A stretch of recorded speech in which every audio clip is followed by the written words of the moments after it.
Бүх мэдээлэл хэлцээгээ. Одоо маш сайхан зүйл гэсэн юм.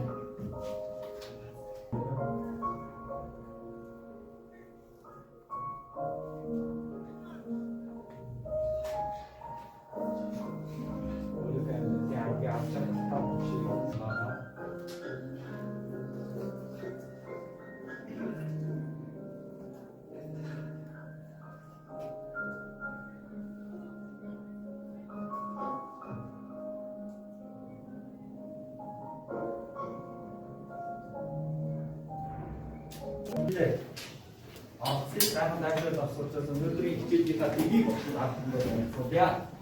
За тэгэхээр өнөөдөр мэдүүлээ багаар фокус суусан байгаа учраас бүгдээрээ баг дотроо маш сайн дотроо ажиллая.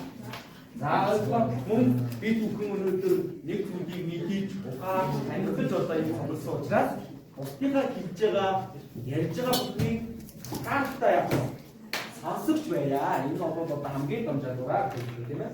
За мөн энэ хийж байгаа бүх үйл ажиллагаанд багны дээр идэвхтэй сайхан оролцгоё гэсэн юм. За дараа цагийг маш сайн баримтлах шаардлагатай. За багш нь энэ бас өөрийн цагийг хэлнэ. За дуустал гэхэд багш сайхан дуусгаад багадаа асар ажиллагаа танилцуулнаа. За мөн хичээлд одоо тийм ээ цааш хэлэхгүй цэг хэлэхгүй юм дөрмөөс баримтлаж өгнө шүү. За багш нь та бүхэндээ бороо зургийг харуулъя. За энэ зургийг маш сайн хатгаалтай багштай ажиглаараа хамт юм ямар сэтгэл хөдлөл ямар бодлого гаргаж байна тийм ээ. Яг ямар учир холбогдолтой зураг байгаа юм бол юм. Тэгээ гараа өгөө тийм ээ. Заавал матачихгүй гэж харуулсан зураг байна. За өшөө.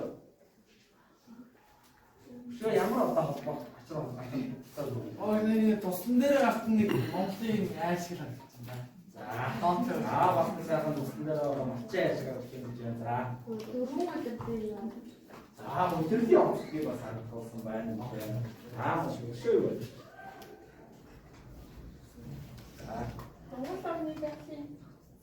За онцлог бас тийм ээ. Бас сайхан Монгол нарийн байдлын зүйлийг харуулсан байна гэж. За өшөө өсөлтөө. За энэ дээр бол хамгийн ихтэй дэгдэр юу вэ? 5 машуу малмаа харагдаж байна тийм ээ. За дараагаар нь бид бүхний оршин буй цэвэр ариун байгаль их маань харагдаж байна. За дараа агаарчин забаагч байна тийм үү? Малчин забаагч байна. За энэ гурван зургийн хоорондоо ямар холбоотой бол юу гэж бодож байна? Малч. За байгаль тосч шүү. Наач үлдээ. Малчин мал байгаль. За бас байж болж байна. Монголын нүүдэлч амьдрал. За нүүдэлч амьдрал. За маш сайн. Тэр монголчууд яг нүүдлийн соёл хэмжлийг сонгосон байсан байгаа. Өнөөдөр бид бас монголчууд нүүдлийн соёл хэмжлийг сонгосон учраас дөрвөн үйлчлэлтэй холбоотой тэгээд дөрвөн үйлчлэлтэй холбоотой гэдэг үсний шим саргыг даган нөгөө нэг мандаа хэрвэл тийм нэг жавдаг болохоор мал авчихгүй болон бусад бүгд ашиг тустай гэсэн хариулсан. Харилцан дээр суурин сайттай хэвлэл үзвэл ямар давуу талтай вэ? Тэрний юу вэ гэсэн байгаа. Энэ дээр нь болохоор суурин сайттай харьцуулан үзвэл байгаль ээлжтэй тэгээд хол хөнөөл баг мал амьтан хүн харилцан ашигтай гэсэн хариултыг өгсөн байгаа.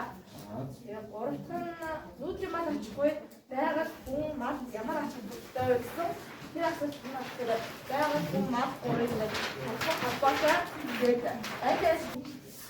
За манай хоёрдугааргийн хариулт бол одоо нэгдүгээр асуулт нь монголчууд яагаад нүүдлийн соёл хэмжээ тогтсон вэ гэдэг Монгол орны өрмөс тогтсон тохирох аж ахуй бол нүүдлийн мал аж ахуй маа гэдэг хариулт өгсөн байна. Яагаад Монгол дундаа нэмэгдүүл өвдөө хасагдвал маш эрдэс байдаг учраас. Хоёр дахь нь суурин соёлтой харьцуулбал үзвэл давуу тал нь юу вэ гэхээр нүүдлийн мал аж ахуйн суурин соёл хэрэгжлийг бодвол байгалийн хуулийг даган амьдардаг учраас. Газар уухгүй шууд зүгээр малнаа өөрөө үржээ өрсөлдөж учраас. Гурав дахь нь нүүдлийн мал аж ахуй байгаль хүн мал ямар ач холбогдолтой вэ гэхээр тэрэн дээр манаагийн хариултаар нүүдлийн соёл хэрэгжил нь байгаль хүн мал аж ахуй өрмөц харилцан шүтэлцээ илэрхийлдэг. Тийм учраас гурав дахь хариулт нь манай хариулт нь байна. За. За манай нэгдүгээр өглөө. Сонгосон шугам аваад.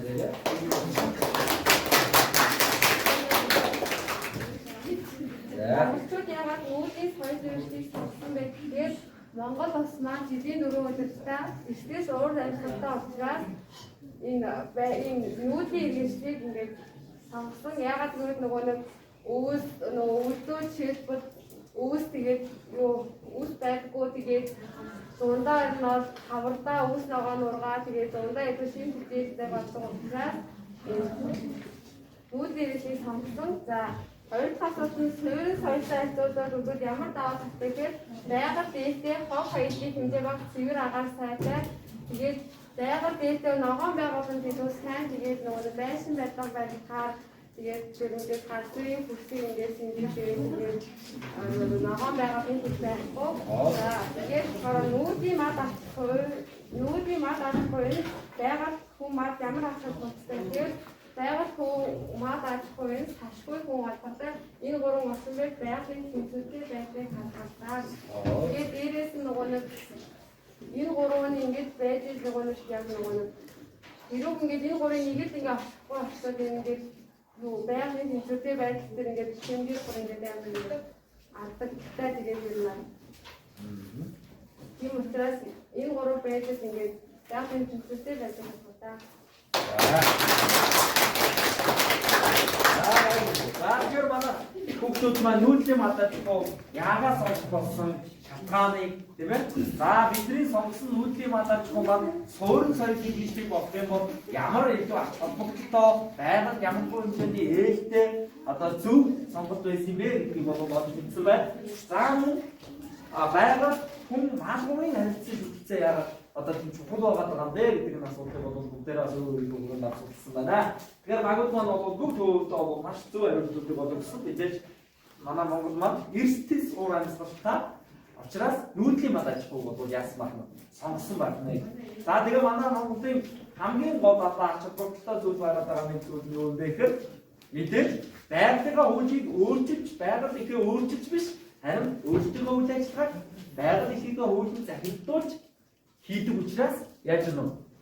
Илүү байгаль нь эрүүл, цэвэр, онгон агшнараа яг хадгалагдаж өгдөг байна.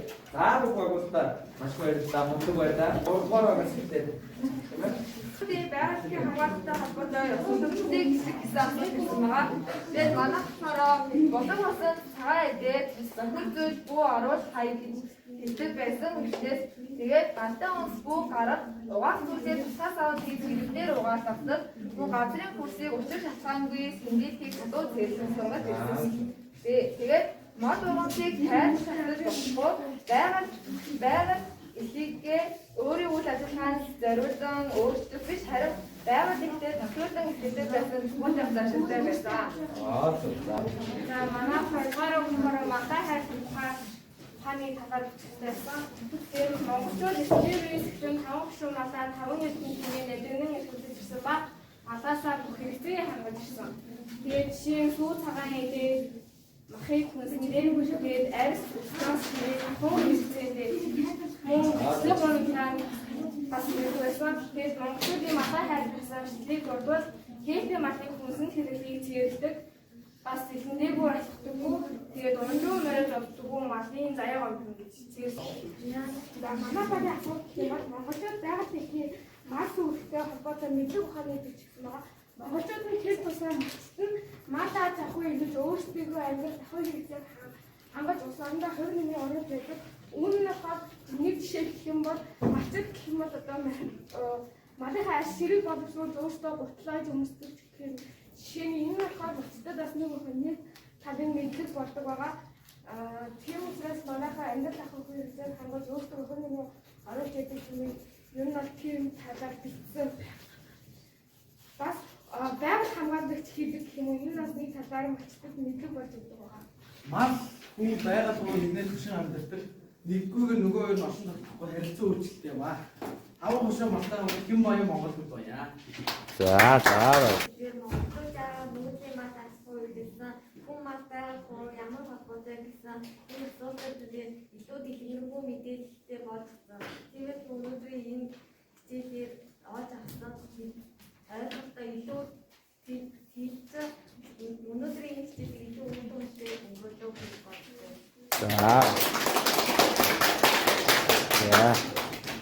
За нэгдүгээр агаас.